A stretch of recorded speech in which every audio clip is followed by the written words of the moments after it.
Hey folks, welcome back to the channel once again. तो आज जो हम ऑर्चिड में काम कर रहे हैं वो है जीवामृत बना रहे हैं। ये एक ऑर्गेनिक कल्चर बनाते हैं हम। तो फार्मिंग में बहुत ज़रूरी होता है ऑर्गेनिक और साथ में केमिकल भी यूज़ करना। तो ऐसा ना हो कि एक ही मोनोकल्चर ही आप फॉर्म करें, तो वो बिल्कुल सही नहीं है। अगर आप दोनों चीज़ों को साथ में लेके चलोगे तो सस्टेनेबल फार्मिंग होगी, वो काफ़ी अच्छी रहती है। तो आज जो डिस्कशन होगी वो होगी इसी पर ही, जीवामृत किस तरह से बनाते हैं, क्या इसके फ़ायदे और क्या इसके प्रिकॉशंस हमें लेने होते हैं बनाने के बाद, और इसको जब डालते हैं तो सब चीज़ें हम वीडियो में डिस्कस करते हैं। तो इसमें मेनली 5 चीज़ें ही डलती है, ये सब चीज़ें जो आप देख सकते हो। तो इनको स्टेप बाय स्टेप डिस्कस करेंगे और इसके इम्पोर्टेंस भी डिस्कस करेंगे। मेन बात है कि हम जो इंग्रेडिएंट डालते हैं, जो भी हम इसमें चीज़ डालेंगे, तो उसका हमें पता होना चाहिए कि इसका क्या रोल है इसमें। तो जो सबसे पहले हम इसमें ड्रम हमने लिया है, इसमें हल्का सा मतलब आधा ड्रम पानी लिया है, सो दैट मिक्स हो जाए प्रॉपरली, बाद में इसको फिल करेंगे। तो सबसे पहले जो हम ले रहे हैं वो है ये मिट्टी। ये एक जंगल की मिट्टी है। तो ये हमने इसीलिए ली है क्योंकि जंगल की मिट्टी में वहाँ पर केमिकल यूज़ नहीं होता है, ठीक है। किसी भी तरह का केमिकल यूज़ नहीं हुआ है, तो वहाँ पर क्या रहता है कि जो माइक्रोबियल एक्टिविटी है, सॉइल स्ट्रक्चर है, वो काफ़ी अच्छा रहता है। तो वहाँ पर जो अपने जो ये मिट्टी है, ये वर्जिन सॉइल से मिट्टी ली हुई है। इसमें मेन चीज़ क्या है कि इसमें नाइट्रोजन फिक्सिंग बैक्टीरिया पहले से ही प्रेजेंट होते हैं, जो हमने इस कल्चर में फॉर्म भी करने हैं, तो उसमें हमारी हेल्प हो जाती है। तो नाइट्रोजन फिक्सिंग बैक्टीरियाज जैसे कि हमारा एजोस्पिरुलम, बेसिलस, राइजोस्फेयर, सोडोमिनास, ये सब चीज़ें इसमें प्रेजेंट होती है। और इसमें और अपना राइजोबियम फंजाई भी इसमें प्रेजेंट होता है, जो कि सिम्बायोटिक एसोसिएशन करता है प्लांट्स की रूट के साथ जब हम इस कल्चर को प्लांट्स में डालते हैं। तो ध्यान रखिए, जहाँ से भी आप इसको मिट्टी को ले, तो वहाँ पर एकदम बैरन लैंड नहीं होनी चाहिए, वहाँ पर किसी भी तरह की वेजिटेटिव ग्रोथ होनी चाहिए, मतलब घास फूस लगा होना चाहिए। वहाँ से पता चलता है कि सॉइल में माइक्रोबियल एक्टिविटी काफ़ी अच्छी है और सॉइल स्ट्रक्चर, सॉइल हेल्थ काफ़ी अच्छी है। तो सबसे पहले हम ये मिट्टी डालेंगे इसमें, करीब 1 किलो, मैं तो ज़्यादा ही डाल दूँ, किलो के हिसाब से ये मिट्टी डाल दी है इसमें। फिर उसके बाद दूसरी जो चीज़ आती है वो है ये गुड़। गुड़ को हम डालेंगे, गुड़ को मैंने पानी में घोल दिया। गुड़ को हम इसीलिए डालेंगे, जो इसमें हम ऑर्गेनिज्म को फॉर्म करेंगे, जो इसमें मिलियंस बिलियंस ऑफ माइक्रोब्स इसमें फॉर्म होंगे, जिसके लिए हम ये काम कर रहे हैं। तो इनके लिए एक फूड सोर्स चाहिए होता है। तो जो एक गुड़ है, ये फूड सोर्स की तरह एक्ट करता है और फर्मेंटेशन में भी हेल्प करता है। और जो एक गुड़ होती है, ये it is a type of sucrose, a disaccharide which is made up of glucose and fructose. Glucose fructose से बनती है ये गुड़। और फिर इसको डालेंगे, ये फर्मेंटेशन भी करेगी और फूड सोर्स भी, एक तरह का फूड सोर्स भी एक्ट करेगा।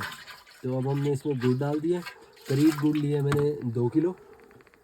और फिर उसके बाद थर्ड वन, जो तीसरी चीज़ है वो है, इसमें बेसन डाला है। बेसन का भी यही काम है, फर्मेंटेशन में भी हेल्प करेगा और ये फूड सोर्स भी एक्ट करेगा माइक्रो ऑर्गेनिजम्स के लिए। तो आप किसी भी तरह का जो घर में प्रेजेंट होता है, पल्सिस का, दालों का आटा आप ले सकते हो, वो भी ले सकते हो। मैंने बेसन लिया है, तो ये देख सकते हो। अब मैं इसमें 2 किलो बेसन लिया था, ये मैंने बेसन डाल दिया है इसमें, ठीक है। बेसन डालने के बाद जो हमारी चौथी चीज़ आती है वो है गोबर। ये गोबर की स्लरी बनाई है, 2-3 किलो मैंने गोबर लिया हुआ है। ध्यान रखिए आप गोबर एकदम फ्रेश लें, क्योंकि फ्रेश गोबर लेंगे तो उसमें क्या रहता है कि जो बेनिफिशियल माइक्रोब्स है वो इसमें प्रेजेंट रहते हैं, पैथोजेनिक नहीं होता है, पैथोजन नहीं इसमें प्रेजेंट होते। और ये बेनिफिशियल रहता है ये गोबर, फ्रेश गोबर। अगर थोड़ा सा मतलब पुराना हो जाए तो वहाँ पर फिर नेगेटिव बैक्टीरियाज इसमें आ जाते हैं। तो इसीलिए फ्रेश गोबर ले आप, देसी गाय का, और तो उसकी स्लरी बनाएं और फ्रेश गोबर को आप इस तरह से आप इसको डाल दें। तो इसमें गोबर भी डल चुका है, अब गोबर मुंह पे भी लग गया है, कोई बात नहीं। फिर इसके बाद जो हम लास्ट चीज़ जो इसमें डालेंगे वो है ये, इसमें है गौमूत्र। ये भी आप फ्रेश ही लें, मतलब हो सके जैसे गाय गौमूत्र कर रही है उस टाइम अगर कलेक्ट हो जाए, मतलब विद इन आवर 2 आवर्स, ऐसा कुछ नहीं है। पर अगर फ्रेश हो सके तो आप ले सकते हो। क्यों, इसमें भी वही कॉन्सेप्ट है कि इसमें अगर थोड़ा ज़्यादा टाइम तक, जैसे जो हम खुड में जो स्टोरेज के लिए होता है छोटा सा टैंक, तो उसमें नेगेटिव बैक्टीरियाज आ जाते हैं। तो जो ये है गौमूत्र, ये एज अ कैटलिस्ट एक्ट करेगा, रिएक्शन को फास्ट करेगा, और इसमें बेनिफिशियल माइक्रोब्स, बेनिफिशियल पैथोजेंस काफ़ी ज़्यादा अमाउंट में इसमें प्रेजेंट होंगे। तो इसको करीब 10 लीटर हम डालेंगे, इसको गौमूत्र को।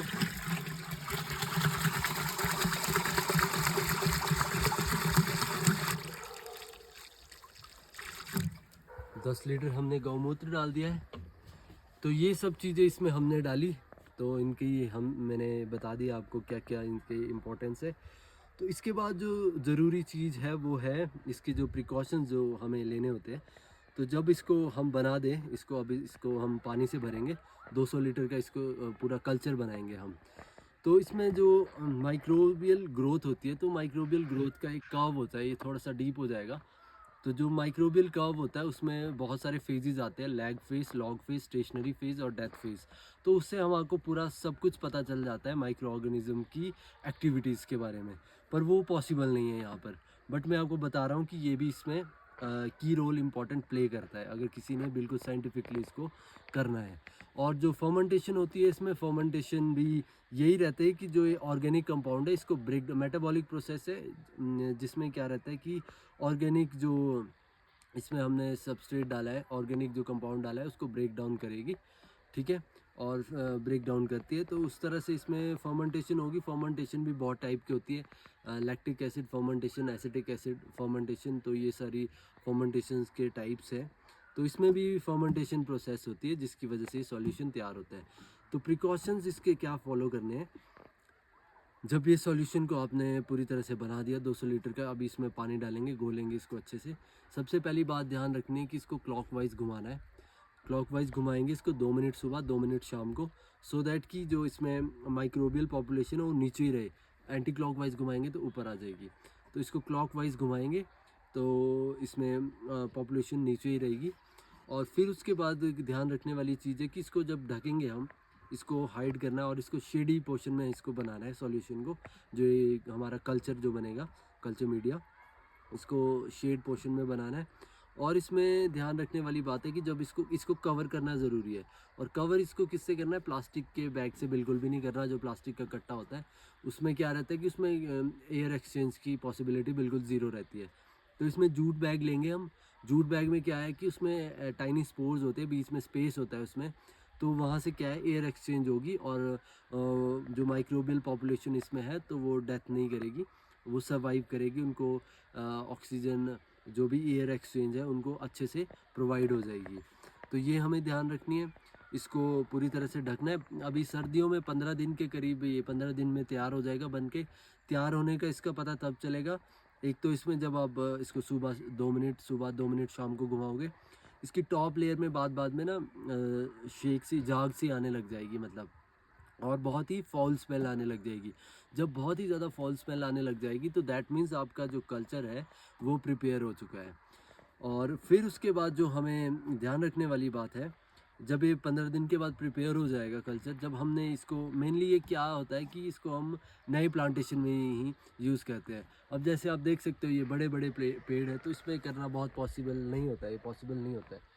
तो फिर छोटे प्लांट्स जो इसमें बीच बीच में न्यू प्लांटेशन लगी होती है, तो मेनली मैं तो उसी में यूज़ करता हूँ, क्योंकि ये फ्रिक्वेंट इंटरवल में आफ्टर 21 डेज़ इसको डालना पड़ता है। तो छोटे प्लांटेशन के लिए काफ़ी अच्छा होता है, वहाँ पर माइक्रोबियल जो इन्वायरमेंट है वो काफ़ी अच्छा बनता है। सॉइल स्ट्रक्चर मेंटेन रहती है, सॉइल का जो पीएच लेवल है वो भी मेंटेन रहता है, सॉइल हेल्दी रहती है इन शॉर्ट।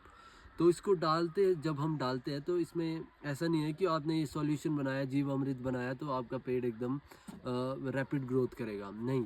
उसके पीछे का भी ये रीज़न है कि जब हम इसको डालते हैं तो इसके इसके साथ एक्ट करने के लिए भी चीज़ होनी चाहिए। तो वो है कि इसके साथ आप गोबर डाल सकते हो। गोबर जब आप डालोगे तो जो इसमें माइक्रोबियल पॉपुलेशन है, मेन क्या कंपाउंड है इसमें, वो ये है कि हम इसमें छोटे छोटे जीवाणु इसमें बना रहे हैं, माइक्रो ऑर्गेनिजम्स हम इसमें बना रहे हैं। तो वो जब हम सॉइल में डालेंगे उनको कुछ होगा ही नहीं, खाने को कुछ नहीं होगा, इनका हैबिटेट बिल्कुल ज़ीरो होगा, तो फिर वो सर्वाइव नहीं कर पाएंगे, तो वो एक्ट नहीं करेंगे, तो ये वेस्ट हो जाएगा। तो आपको वहाँ पर गोबर की एक अच्छी खासी लेयर आप डालो, ठीक है, पेड़ के पास। अगर M9 के ऑर्चिड में कर रहे हो तो पूरे ट्रेंच में, अगर बड़े ट्रेडिशनल में कर रहे हो तो साइड साइड में बेड बनाए गोबर का, और उस गोबर की प्रॉपर लेयर बनाए, सो दैट क्या है कि जब ये माइक्रो ऑर्गेनिज़म फिर वहाँ जो गोबर की हमने लेयर डाली है तो उसके साथ उसके साथ इंटरेक्ट करेंगे। और फिर क्या है कि अगर गोबर नहीं है तो आप जो मार्केट में खाद मिलती है, अपना ऑर्गेनिक खाद मिलती है, वर्मी कंपोस्ट मिलते हैं जिसमें कार्बन कंटेंट हाई होता है, तो आप उसको डाल सकते हो। तो ये जो ऑर्गेनिज़म है वो गोबर के साथ इंटरेक्ट करते हैं, उसको ब्रेक डाउन करते हैं, और ब्रेक डाउन करने के बाद जो वहाँ पर फॉर्मेशन होती है उससे प्लांट जो न्यूट्रिएंट है वो अच्छा खासा अपटेट करता है। तो ये सारी चीज़ें थी A to Z of making Jeevamrit. आप इस वीडियो को पूरा देखिए, अगर आपको अच्छी लगी तो लाइक शेयर सब्सक्राइब करें। Thank you.